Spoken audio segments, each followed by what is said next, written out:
Assalamualaikum guys dan selamat pagi. Alhamdulillah hari ni hari terakhir kami di Kuching Sarawak ni. So sebelum kita pergi ke airport, kita nak sarapan pagi dulu di Kopi O Corner. Kalau korang ingat video yang pertama kita datang hari pertama tu, kat sini lah kita sarapan pagi. So nak balik pun kita sarapan pagi kat sini. Maklum. So macam biasalah air ni sikit tarik. Makan rasanya kita makan mi kolo sebelum balik. Makan mi kolo dulu. Mi kolo ni adalah satu makanan tradisional agaknya lah di Sarawak ni. Mana-mana pun mi kolo, mana-mana pun mi kolo So kita makan mi kolo lah. Hari pertama kita kat sini pun makanan pertama kita adalah mi kolo. So nak balik pun kita makan mi kolo dulu. Sebelum balik. So insyaAllah nanti kan kita punya menu hari ni. So insyaAllah hari ni kita punya flight nak balik ke KL pukul 12 tengah hari lebih macam tu lah. InsyaAllah dijadualkan sampai ke Kuala Lumpur lebih kurang jam 2 petang. InsyaAllah. Okey guys, alhamdulillah kita punya menu hari pagi ini. Menu pagi ini kita makan mi kolo special. Apa yang special? Specialnya adalah sup tulang. Maksudnya? Amin. Tutup handphone tu. Nasi ayam dekat sini terbaik memang sedap. Tengok pun selera. So jemput makan guys. Bismillahirrahmanirrahim. Allahumma barik lana fima razaqtana wa qina azabannar. Amin. Mi kolo special. Sebelum balik kita layan mi kolo dulu.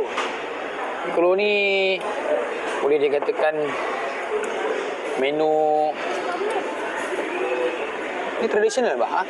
Ni kira tradisional menu ke?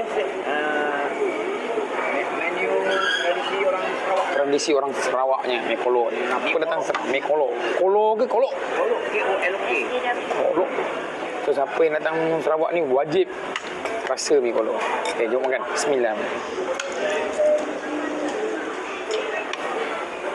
Sambalnya baik-baik.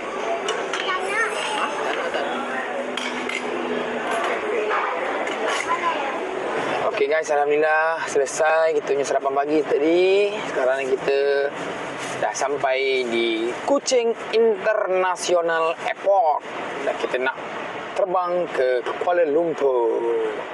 Alhamdulillah kita dah sampai KLIA.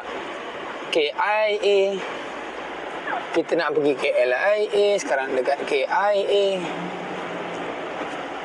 Kita kat bawah hari tu mah.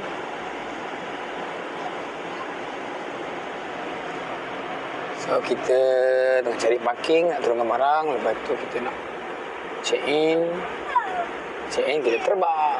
Alhamdulillah.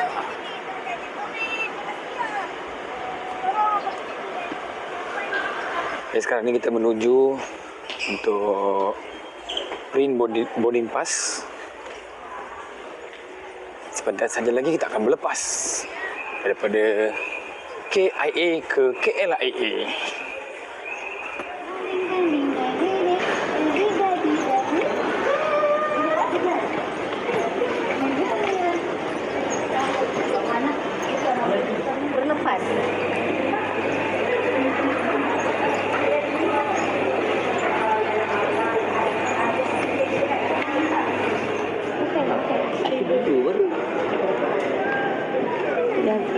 Dia berdiri ni kita masuk lane tu terus.